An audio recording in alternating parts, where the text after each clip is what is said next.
What's going on, guys? Zach back here for another video.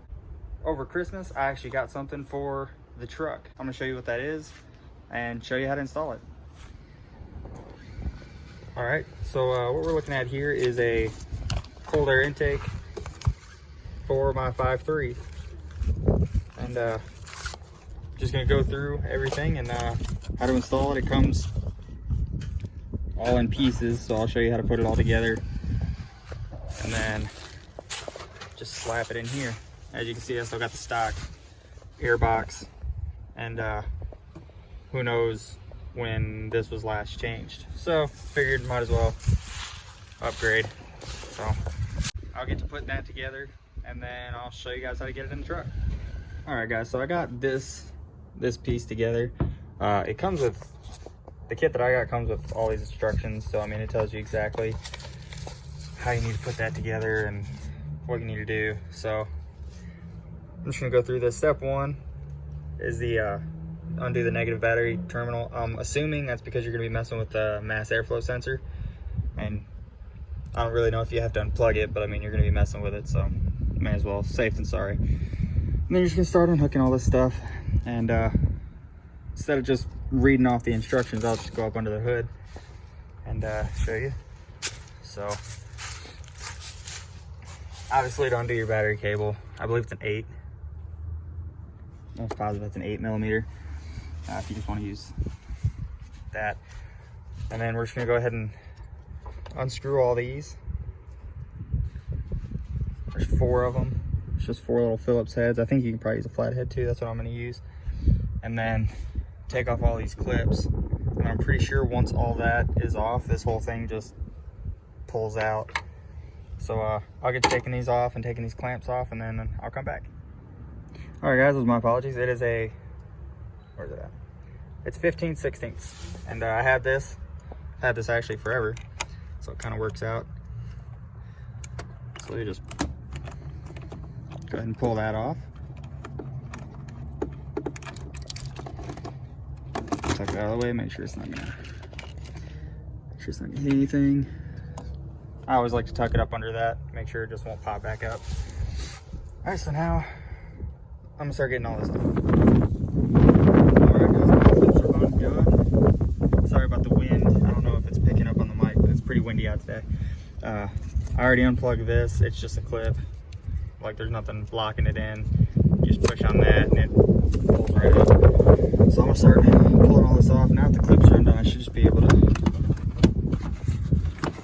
pull on it and it'll come up.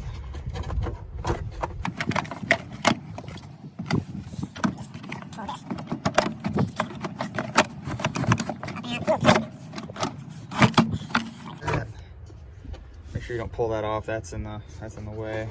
Probably just pull this off the sensor and get around that.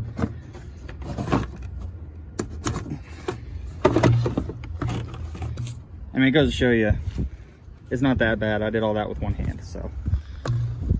But that's the main air tube.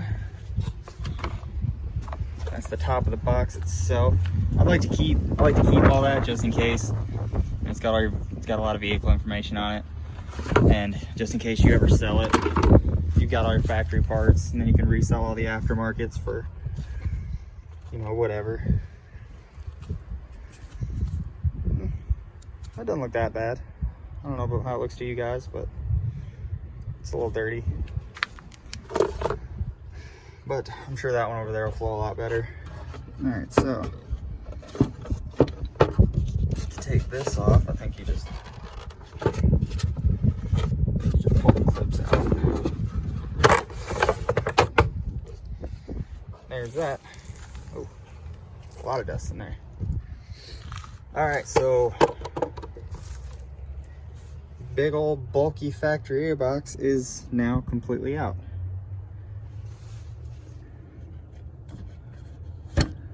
And there's that. I don't think that's broken. Okay, it's gasket to here. All right, so now we can start putting our cold air intake in here. Okay, and this is why you read instructions. I pull all this off. I was going to put this back in, and I'm looking at these, and they don't give you hardware for it. So I was wondering if you use these factory bolts, these factory locations. And I tried to put it on there and it was a little too high, so I referred back to the instructions, and you got to take this whole plate out. So they're 5 10mm bolts. It says it in the instructions. So, you know, somebody who's smart might actually read the instructions, but that's not me. So I'll just zip these out, and then I'll come back when I'm putting the new one in. All right, guys. So I got that plate out, and there's gonna be one here, and then there's 2 here. You gotta, at least on this one, I had to pull it in and do a little bit of tugging and pulling on it to get them to match up. But I mean, aftermarket is one of the cheaper kits, so I mean, it's kind of expected. So now all we should have to do is just put the intake together, and of course get your old MAF, unless you have a new one, but I'm just reusing my old one, and slap her on and see what she does.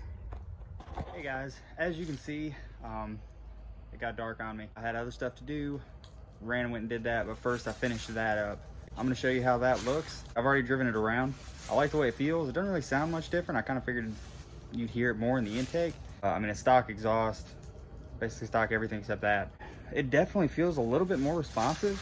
It could just be me, and you know, the fact that I did it, maybe it makes me feel that way. It feels a little bit more responsive. I'll bring you over to it, show you what it looks like, and hopefully you can see it because it's pretty dark. All right, guys, hopefully you can see it. I know it's dark, I'm sorry, but I put all this in. All this is easy. This is just one piece. And then it connects this little hose clamp to your MAF, and your MAF connects to, obviously, this big old filter. Now, what I'm probably gonna end up doing is, this all came in a kit, but I'll probably end up getting a K&N, one of the washable ones. But for now, this one will do. But I think you're supposed to mount this somewhere down here, somewhere up here. I don't have it mounted anywhere. It's just connected here, and then just kind of rests in here. It's pretty solid. I mean, it's just about as solid as the factory airbox was. It wasn't in there very solid, except, I mean, it's obviously mounted here and then there. But other than that, I mean, that's it. She's in. Definitely kind of feel a little bit of improvement. Then again, I only drove it probably about 15-20 minutes away from my house, but I'm definitely liking it. It definitely looks a lot better, frees up a lot of room. You can actually see down everywhere instead of having a big airbox in your way. But yeah, that's it for that video. After I've driven around for maybe like a month or two, something like that, I'll probably do a video maybe seeing if I've seen any gains and maybe gas mileage, or, you know, horsepowering, stuff like that. It'll be mainly gas mileage is what I'm kind of thinking it'll do, a couple miles here or there. But that's gonna be it for today's video, guys. I hope you liked it. If you didn't, leave a comment below, tell me why you didn't like it. If you did, tell me why you liked it. Or just, if you have any questions, leave a comment. If you're not already, I don't have that many, but please subscribe to the channel. Hopefully trying to put out more. It's been a while since I've uploaded, just have a lot to do. But if you liked the video, hit that like button. Thanks for watching, and until next time.